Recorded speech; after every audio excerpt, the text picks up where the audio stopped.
हाय, आपके साथ मैं हूँ Surabhi Sharma. India TV YouTube channel subscribe करिए, बेल आइकन दबाएं। तो दिल्ली बहुत आफत में है, लेकिन अब धीरे धीरे थोड़ी राहत वाली खबरें भी मिल रही हैं। पिछले 24 घंटे में ऑक्सीजन एक्सप्रेस से 150 टन ऑक्सीजन की सप्लाई की गई है। एयर कॉरिडोर बनाकर खाली टैंकर वापस उस जगह पहुंचाए जा रहे हैं जहां से ऑक्सीजन का उत्पादन होता है। इस तेजी की वजह से नासिक, नागपुर, वाराणसी, लखनऊ समेत कई शहरों में ऑक्सीजन अब पहुंचने लगी है। ये सब कैसे हो रहा है, ये पूरा एक्सरसाइज आप इस रिपोर्ट को देखकर समझ सकते हैं।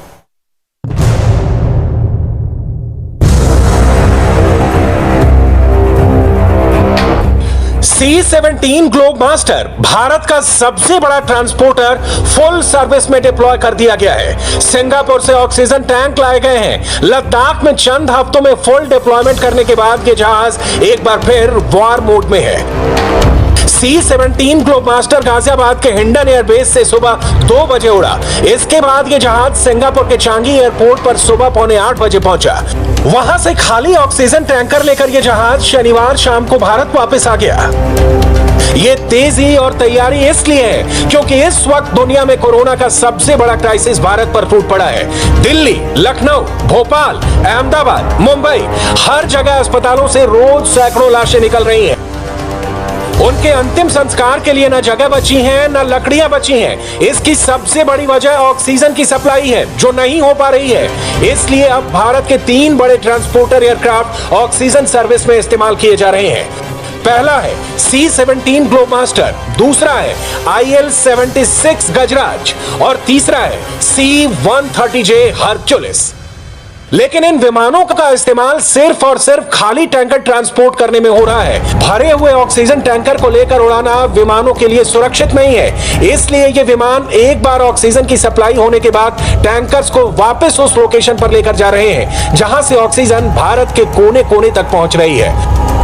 मध्य प्रदेश के Indore, Jamnagar oxygen air root के बाद अब ग्वालियर, रांची और भोपाल रांची के बीच ऑक्सीजन का हवाई रूट तैयार किया जा रहा है। यानी इंदौर के बाद ग्वालियर और भोपाल में भी ऑक्सीजन जल्दी पहुंचे। वायुसेना के 3 बड़े विमान इसमें लगे हुए हैं। संकट विकट है, लेकिन मैदान में हम डटे हैं। यह महामारी नहीं, युद्ध है, और इस युद्ध में अगर विजय प्राप्त करना है तो धैर्य, संयम।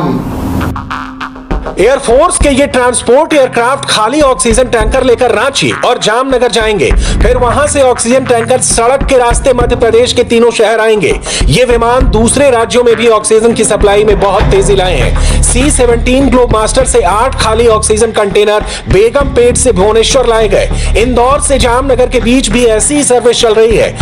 ऑक्सीजन की व्यवस्था सबसे बड़ी चुनौती है। आज मैं आपके सामने कह रहा हूं, आपके साथ मिलकर मैं दिनों रात ऑक्सीजन की आपूर्ति के लिए जूझ रहा हूं,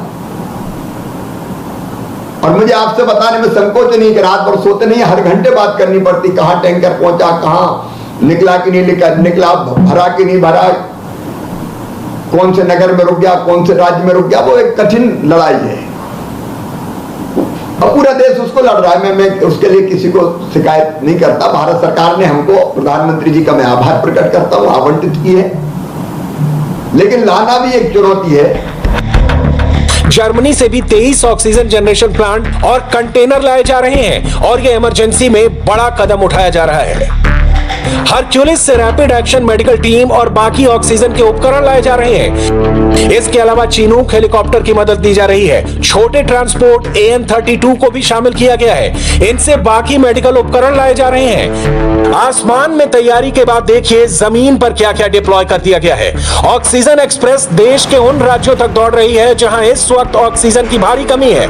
अस्पताल में ऑक्सीजन टैंक खाली हो गए हैं। कुछ अस्पतालों में तो 1 घंटे की ऑक्सीजन बची है।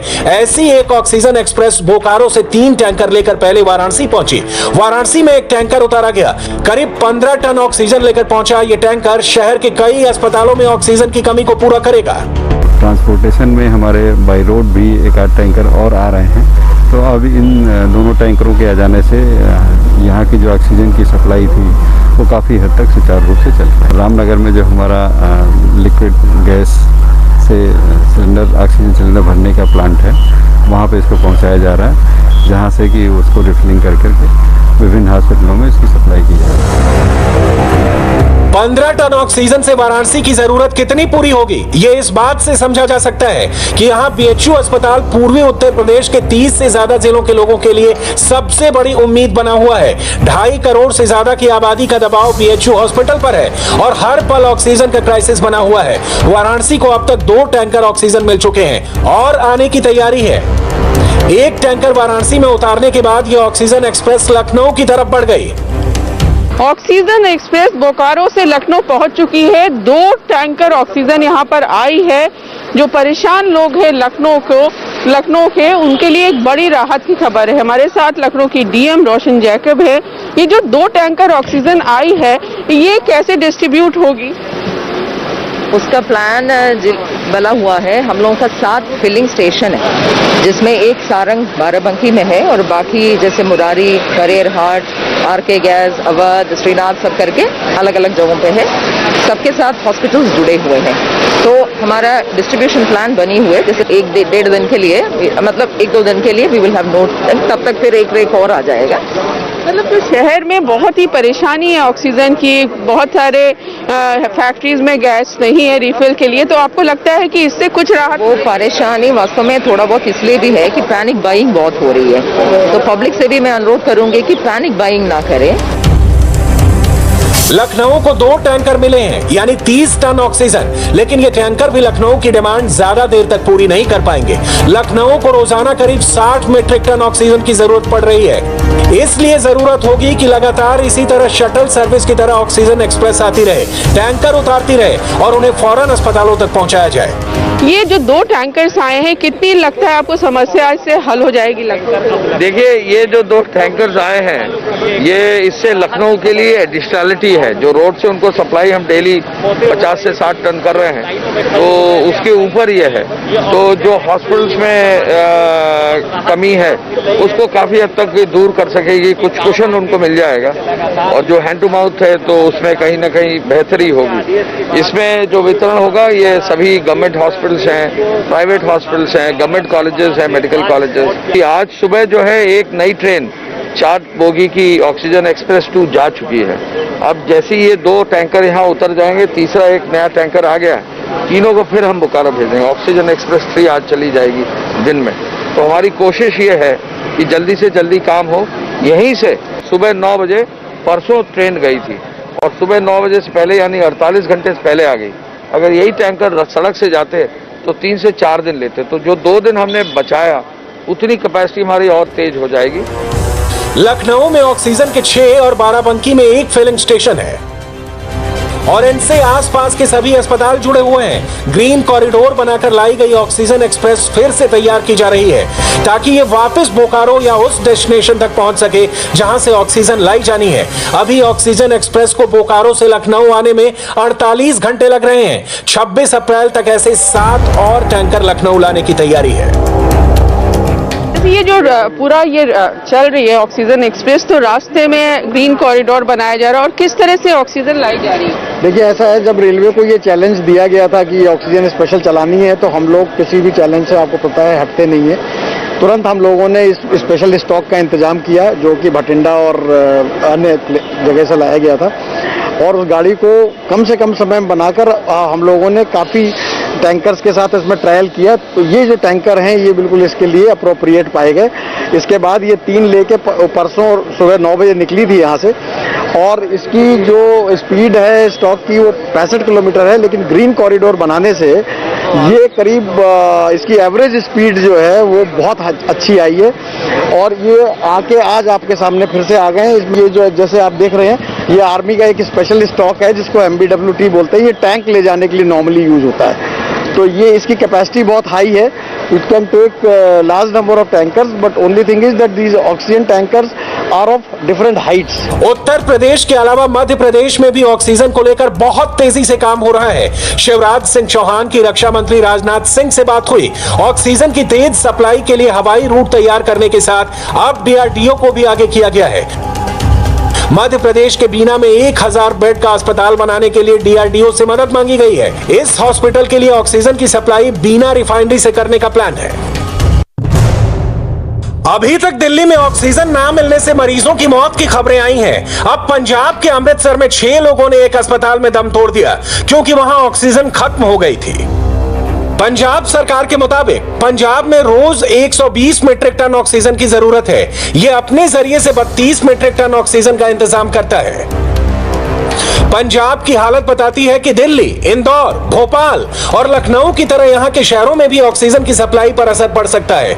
अभी पंजाब में मेडिकल क्राइसिस को देखते हुए 400 नर्स और 140 तकनीकी कर्मचारियों की भर्ती करने का आदेश जारी किया गया है। मुख्यमंत्री कैप्टन अमरिंदर सिंह ने मिलिट्री हॉस्पिटल से मेडिकल संसाधनों के लिए भी प्रधानमंत्री मोदी से मांग की है। ऑक्सीजन इस वक्त भारत की सबसे बड़ी जरूरत बन चुकी है। हर अस्पताल में कुछ घंटे की सप्लाई बाकी रह गई है। दिल्ली के हर अस्पताल से SOS कॉल आ रही है। दिल्ली के बड़े प्राइवेट हॉस्पिटल में से एक अपोलो अस्पताल किस तरह ऑक्सीजन की डिमांड को मैनेज कर रहा है, ये जानना जरूरी है।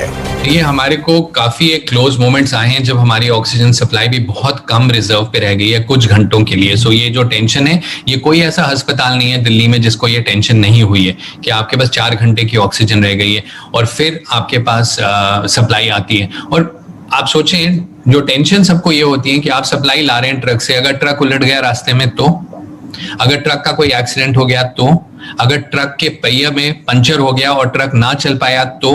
सो ये सारी स्ट्रेस जो है ना, एडमिनिस्ट्रेटिव, डॉक्टर्स, नर्सेस ये जूझ रहे हैं। दिल्ली के अलावा कई और शहरों पर ऑक्सीजन का प्रेशर चल रहा है। राजस्थान के जोधपुर में भी एयरफोर्स के विमान लगातार शटल सर्विस चला रहे हैं। राजस्थान, जहां रोज 14,000 से ज्यादा नए केस आ रहे हैं। C-17 ग्लोब मास्टर से यहां के 2 टैंकर जामनगर भेजे गए हैं, जहां वो रिफिल होकर सड़क के रास्ते लौटेंगे। वायुसेना इस वक्त एयर कॉरिडोर बनाकर ऐसी सर्विस कई और शहरों में शुरू कर चुकी है। वैसे अब ऑक्सीजन के साथ वैक्सीनेशन की समानांतर तैयारी की जरूरत है। मुंबई, जहां लॉकडाउन के बाद रोजाना नए केस में कमी आई है, 10,000 से गिरकर आंकड़ा 7,000 तक पहुंच गया है, वहां पूरा फोकस वैक्सीनेशन पर है। लेकिन हालात ये है कि ज्यादातर सेंटर्स पर वैक्सीन खत्म होने की खबरें मिल रही हैं। बांद्रा का ये जंबो सेंटर जहां पर वैक्सीनेशन के लिए सुबह से लंबी लंबी कतारें लगी हुई हैं, यहाँ पर भी लोग परेशान हैं। आपका नाम बताएंगे? मेरा नाम तपन शाह है, मैं बॉम्बे से आया हूँ, ग्रैंड रोड से। ग्रैंड रोड से आप यहाँ पर आया हूँ बिकॉज यहाँ से 3 से 5 का स्लॉट दिया गया था और कंफर्म, लेकिन अभी यहाँ बोलते हैं वैक्सीनेशन अवेलेबल ही नहीं है, खत्म हो गया। और बॉम्बे में भी कोई हॉस्पिटल में नहीं है। फर्स्ट डोज लिए आज मोर देन 6-7 वीक हो गया है। बॉम्बे में भी कोई हॉस्पिटल नहीं देती है। कोविशील्ड किधर भी नहीं है। मतलब ये सब ब्लैक मार्केटिंग का ही धंधा है। अंदर नहीं जाने देते, कोई को जाने देते, कोई को नहीं जाने देते। ये सब तो गलत ही है, टोटली गलत है। आप फिर रजिस्ट्रेशन ही मत करो ना, क्यों कर रहे हो? ये बोलो जसलोक, भाटिया, वोखाट, बॉम्बे का सैफी, रिलायंस को भी बोलो, बोलता है कोविशील्ड किधर भी नहीं है। What we heard, we are not sure, we are heard कि they are changing the rates, उसके लिए उन लोग देते नहीं है। इंजेक्शन लेने के लिए आए थे, बोल रहे हैं खत्म हो गया है और वापिस हमको जाना पड़ेगा घर। अब तो आया, हम लोग मिला नहीं, अभी जा रहा हूँ। 7 हिल में भी गया था, उधर भी स्टॉक खत्म होता है, इधर आया तो इधर भी स्टॉक खत्म है। मुंबई की जो परेशानियां हैं वो अलग अलग जगहों पर अलग अलग तरीके से हम देख रहे हैं। कहीं बेड्स नहीं है, कहीं पर ऑक्सीजन की कमी बताई जा रही है। बेड्स की कमी तो हर एक अस्पताल में है। और ये जो जंबो सेंटर्स बनाए गए हैं जहां पर लोग दूर दूर से भी आए हैं, स्लॉट्स होने के बावजूद उनको ओके मिलता है कंप्यूटर में स्लॉट में, और यहाँ आकर बताया जा रहा है कि वैक्सीनेशन जो है वो नहीं हो पाएगा यहाँ पर क्योंकि स्टॉक खत्म हो गया है। मेडिकल व्यवस्था को जल्द फिर से दुरुस्त करने के लिए बहुत जरूरी है कि हर मोर्चे पर साथ काम किया जाए। ऑक्सीजन, वैक्सीनेशन, कोविड पेशेंट्स का प्रेशर खत्म करना जरूरी है। अब भी देश में 25 लाख से ज्यादा एक्टिव केस हैं। हाय, आई एम सुरभि शर्मा। खबरों से अपडेट रहने के लिए India TV YouTube channel subscribe करिए, साथ में बेल आइकन जरूर दबाएं। जुड़े रहें इंडिया टीवी के साथ।